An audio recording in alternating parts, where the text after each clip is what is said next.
पाठ 22 अज्ञातवास। सब अपना अपना भेष बदल कर राजा विराट के यहाँ चाकरी करने गए तो विराट ने उन्हें अपना नौकर बनाकर रखना उचित न समझा।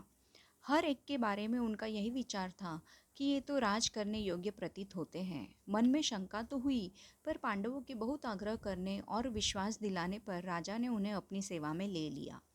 पांडव अपनी अपनी पसंद के कामों पर नियुक्त कर लिए गए। युधिष्ठिर कंक के नाम से विराट के दरबारी बन गए और राजा के साथ चौपड़ खेलकर दिन बिताने लगे। भीमसेन वल्लभ के नाम से रसोइये का मुखिया बनकर रहने लगे। वह कभी कभी मशहूर पहलवानों से कुश्ती लड़कर या हिंस जंतुओं को वश में करके राजा का दिल बहलाया करते थे। अर्जुन स्त्री के वेश में बृहन्नला के नाम से रनवास की स्त्रियों, खासकर विराट की कन्या उत्तरा और उसकी सहेलियों एवं दास दासियों को नाच और गाना बजाना सिखलाने लगे।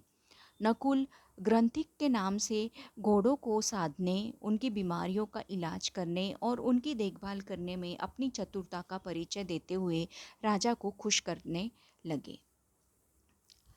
सहदेव तंतीपाल के रूप में गाय बैलों की देखभाल करते रहे।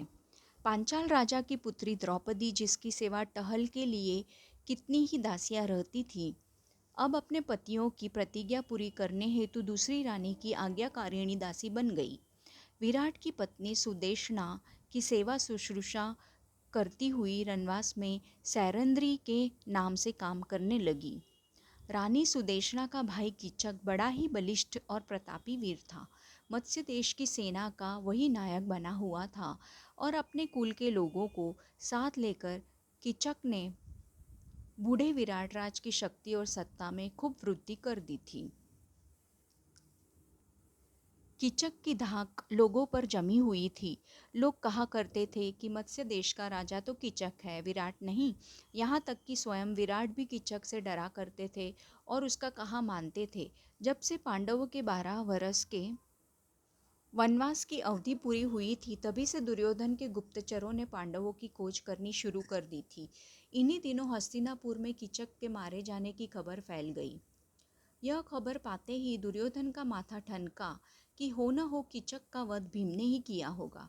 यह दुर्योधन का अनुमान था। उसने अपना यह विचार राज्यसभा में प्रकट करते हुए कहा, मेरा ख्याल है कि पांडव विराट के नगर में छिपे हुए हैं।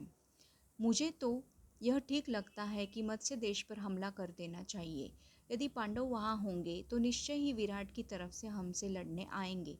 यदि हम अज्ञातवास की अवधि पूरी होने से पहले ही उनका पता लगा लेंगे तो शर्त के अनुसार उन्हें 12 बरस के लिए फिर से वनवास करना होगा।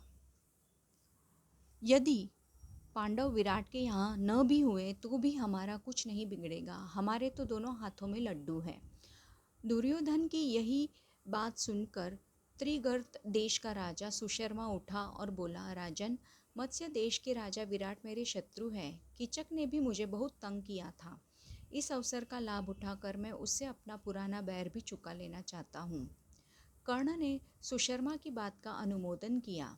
फिर सबकी राय से यह निश्चय किया गया कि विराट के राज्य पर राजा सुशर्मा दक्षिण की ओर से हमला करे और जब विराट अपनी सेना लेकर उसका मुकाबला करने जाए, तब ठीक इसी मौके पर उत्तर की ओर से दुर्योधन अपनी सेना लेकर अचानक विराट नगर पर चापा मार दे। इस योजना के अनुसार राजा सुशर्मा ने दक्षिण की ओर से मत्स्य देश पर आक्रमण कर दिया। मत्स्य देश के दक्षिणी हिस्से पर त्रिगर्त राज की सेना छा गई और गायों की झुंड के झुंड सुशर्मा की सेना के कब्जे में आ गए। कंक यानी कि युधिष्ठिर ने विराट को सांत्वना देते हुए कहा, राजन, चिंता न करें, मैं भी अस्त्र विद्या सीखा हुआ हूँ। मैंने सोचा है कि आपके रसोइये वल्लभ, अश्वपाल, ग्रंथिक और तंतीपाल भी बड़े कुशल योद्धा हैं। मैं कवच पहनकर रथारूढ़ होकर युद्ध क्षेत्र में जाऊंगा। आप भी उनको आज्ञा दी कि रथारूढ़ होकर मेरे साथ चले। सबके लिए रथ और शस्त्र शास्त्र की आज्ञा दीजिए। यह सुनकर विराट बड़े प्रसन्न हो गए। उनकी आज्ञानुसार चारों वीरों के लिए रथ तैयार होकर आ खड़े हुए। अर्जुन को छोड़कर बाकी चारों पांडव उन पर चढ़कर विराट और उनकी सेना समेत सुशर्मा से लड़ने चले गए। राजा सुशर्मा और विराट की सेनाओं में घोर युद्ध हुआ। जब राजा विराट बंदी बना लिए लिए गए तो उनकी सारी सेना तितर बितर हो गई। सैनिक भागने लगे। यह हाल देखकर युधिष्ठिर भीमसेन से बोले, भीम, विराट को अभी छुड़ा कर लाना होगा और सुशर्मा का दर्पचूर करना होगा। यदि तुम सदा की भांति सिंह की सी गर्जना करने लग जाओगे तो शत्रु तुम्हें तुरंत पहचान लेंगे। इसलिए सामान्य लोगों की भांति रथ पर बैठकर और धनुष्य बाण के सहारे लड़ना ठीक होगा। आज्ञा मानकर भीमसेन रथ पर से ही सुशर्मा की सेना पर बाणों की बौछार करने लगा। थोड़ी थोड़ी ही देर की लड़ाई के बाद भीम ने विराट को छुड़ा लिया और सुशर्मा को कैद कर लिया। सुशर्मा की पराजय की खबर जब विराट नगर पहुंची तो नगर वालों ने नगर को खूब सजाकर आनंद मनाया और विजयी राजा विराट के स्वागत के लिए शहर के बाहर चल पड़े। इधर नगर के लोग विजय की खुशियां मना रहे थे और राजा की बाट जोह रहे थे, तो उधर उत्तर की ओर से दुर्योधन ने ही तबाही मचा दी।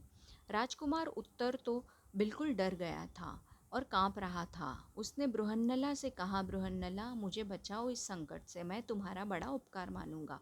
इस प्रकार राजकुमार उत्तर को भयभीत और घबराया हुआ जानकर बृहन्नला ने उसे समझाते हुए और उसका हौसला बढ़ाते हुए कहा, राजकुमार, घबराओ नहीं, तुम तो सिर्फ घोड़ों की रास संभाल लो। इतना कहकर अर्जुन ने उत्तर को सारथी के स्थान पर बैठाकर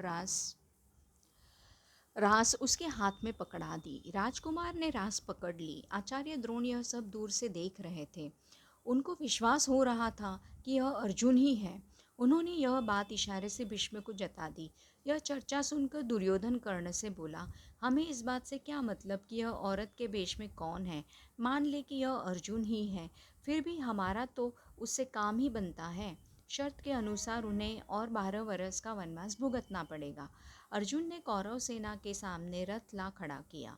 उसने गांडीव संभाल लिया और उस पर डोरी चढ़ाकर 3 बार जोर से टंकार की। कौरव सेना टंकार ध्वनि से सचेत होने भी नहीं पाई थी कि अर्जुन ने खड़े होकर शंख की ध्वनि की, जिससे कौरव सेना थर्रा उठी। उसमें खलबली मच गई कि पांडव आ गए।